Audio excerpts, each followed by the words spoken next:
Halo, selamat sore. Apa kabar? Salam 1, 2, 3. Yes, yes, yes.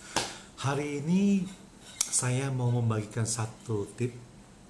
Tetapi sebelumnya saya mau ucapkan terima kasih yang Bapak Ibu, rekan-rekan, teman-teman yang sudah mendukung saya, yang sudah mensubscribe saya, yang sudah mensupport saya dengan bahasa, dengan dukungan. Kiranya kalian diberikan kesehatan dan dimudahkan segala-galanya, juga rezeki kalian satu keluarga dan seluruhnya. Dan saya mengucapkan terima kasih atas semuanya itu. Hari ini kembali lagi kita mau belajar tentang bagaimana kita sebagai pemilik toko, warung, atau retail bersaing dengan minimart. Saya mau kasih tips satu. Ketika Anda mau memiliki toko atau warung sembako, Anda bisa menempatkan bahan-bahan kebutuhan pokok itu di depan. Bisa jadi itu jual literan, dan bisa jadi itu kalian bisa taruh yang mana pajangan yang mudah orang melihat. Kalian mungkin bukanya, teman-teman dan rekan-rekan Bapak Ibu bukanya toko, jangan membuka toko itu kira-kira jam 8 atau jam 9. Saran saya, hari ini minimal tuh buka tokonya tuh jam 7. Kalian harus buka tuh jam 6. Jam 6 tutup toko tuh paling jam 10 atau jam 11, karena minimal tuh tutupnya tuh jam 8 atau jam 9. Jadi ada beberapa hal keuntungan kita sebagai pemilik toko. Pertama, kalian pajang yang rapi, yang bagus, dan yang strategis. Tempatkan di depan itu ada mungkin kebutuhan pokok, umpamanya beras. Di situ kalian bisa orang melihat ada jual beras literan. Kalau di minimarket kan belum tentu ada yang jual. Nah, kalian tempatkan di situ. Bisa jadi kalian mungkin minuman taruh di depan, atau ketika orang membeli sembako atau mungkin kue atau mungkin produk yang lain, kalian bisa informasikan ketika mereka butuh apa, siap diantar. Itulah kelebihannya pada pemilik toko, karena itu manfaatnya sangat besar. Beda dengan minimart. Minimart tuh dia tidak bisa beli literan untuk kebutuhan pokok, tentunya sembako atau beras, dan tentunya aqua mungkin keterbatasan dia mengantarnya. Saran saya adalah kita harus, pemilik toko yang untuk sembako harus ramah sama pembeli, dan kalian bisa atur yang mana tidak dijual sama minimart tapi kita bisa jual. Tentunya mungkin sayur-sayuran, mungkin sedikit di situ kalian bisa taruh, mungkin cabai atau bawang merah. Kali itu kita bersaing. Orang datang ke minimart itu ada orang belanja, mungkin belanja sampo, barang-barang yang dibutuhkan, tapi skopnya kecil minimart. Tetapi untuk Bapak Ibu yang punya pemilik toko itu, kita harus selipkan juga. Ya, di sisi lain ada mungkin bensin, menjual bensin, ada aqua, ada lagi yang maaf, jual beras literan. Itu sangat berdampak, mungkin cabai, mungkin bawang atau sayuran sedikit. Itu sangat besar dampaknya, karena kita bicara bersaing. Tentunya pajangan kalian, tatanan toko itu harus rapi dan harus bersih. Atau bila perlu kalian harus pasang spanduk toko warung Adinda, toko warung Indra. Jadi orang tuh mengenal, orang tuh mengetahui bahwa itu adalah toko yang punya Bangan Bapak Indra, atau toko yang punya Bapak Amir. Jadi mereka tahu gitu. Jadi, dan tentunya kalian sebagai pemilik toko yang melayani di situ jangan memberikan wewenang kepada anak buah, karena Anda yang tahu mana pembeli langganan Anda yang datang untuk membeli.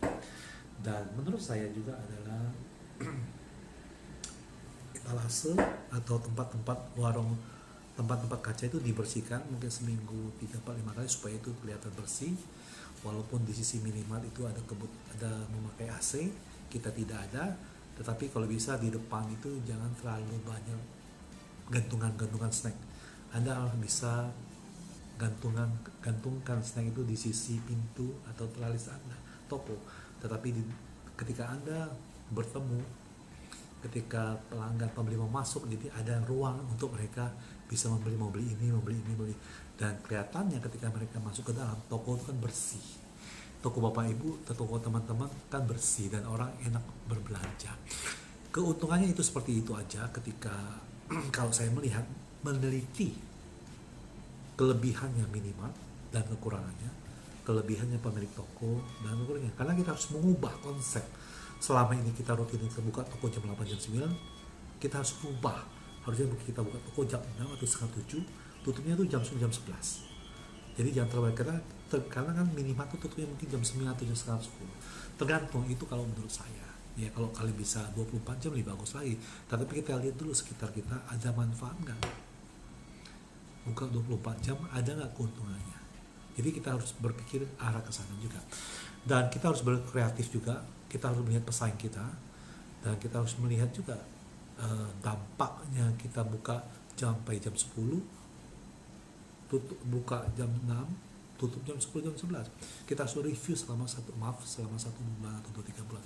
Karena itu sangat penting, karena kita bicara bersaing dengan minimal. Dan menurut saya, sepengetahuan saya, seteliti saya, kita juga bisa gunakan, mungkin ada beli promo, beli apa, dapat apa. Tentunya satu lagi, biasa yang saya beli kebanyakan pada beberapa pengalaman saya di warung, saya kadang-kadang ketika saya tidak bawa uang kurang cukup, saya bisa titip, ibu saya kurang 5.000, 10.000, besok boleh ya saya bayarnya nanti. Nah itu kemudahannya, karena saya tinggalnya di situ. Tetapi kalau di minimal itu tidak bisa. Minimal tidak bisa karena dia sudah mengatakan memberi, maksud saya itu menggunakan sistem komputerisasi. Jadi kalau kita hutang, maafkan bahasa saya, itu tidak boleh.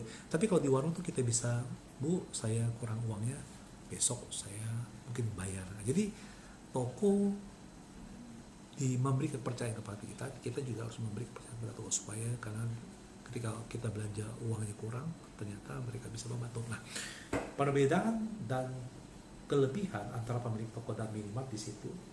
Jadi teman-teman Bapak Ibu bisa melihat apa yang harus kalian kerjakan. Ketika Anda tidak ada kreatif, Anda lama-lama toko Anda kecil, warung kita kecil.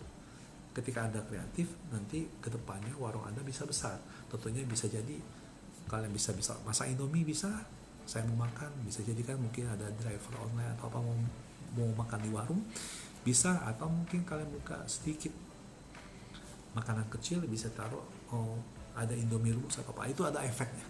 Kalau di minimal kan tidak ada jualan seperti itu. Dan itu tuh suatu kelebihan, kekurangan. Mungkin kalian bisa taruh meja atau kursi di depan warung sambil mereka ngobrol, sambil menunggu orang pesan di travel online. Dan itu transportasi online, dan itu menambahkan suatu kreativitas. Dan ketika Anda juga harus memberi informasi ketika ada jualan rokok yang ketengan, yang batangan, beli satu atau beli dua, itu ada manfaatnya juga teman-teman. Karena menurut saya itu salah satunya kita inovasi pemilik warung, daripada di minimal karena kita merasa bersaing. Tetapi saya memberikan informasi ini karena pengalaman saya bekerja di toko, dan saya harus berubah konsep, merubah cara strategi saya ketika melayani pelanggan. Itu saja buat teman-teman, dan terima kasih yang sudah melihat channel saya di Indra 64. Dan juga yang sedang menonton, saya ucap terima kasih. Yang sudah subscribe, terima kasih. Saya beribu terima kasih atas dukungannya. Semoga saya tercapai tahun depan di bulan Juni 1.000 subscriber dan 4.000 jam tayang. Dan saya akan memberikan hal-hal yang positif tentunya dengan konten-konten, juga menolong orang banyak. Dengan lewat konten ini saya bisa menghibur teman-teman atau menghibur bapak-bapak dimanapun di seluruh Indonesia. Tentunya hal-hal yang positif, tentunya yang bisa memberikan kontribusi membangun Indonesia dan menolong orang tentunya, seperti itu. Oke, selamat sore. Salam 1, 2, 3. Yes.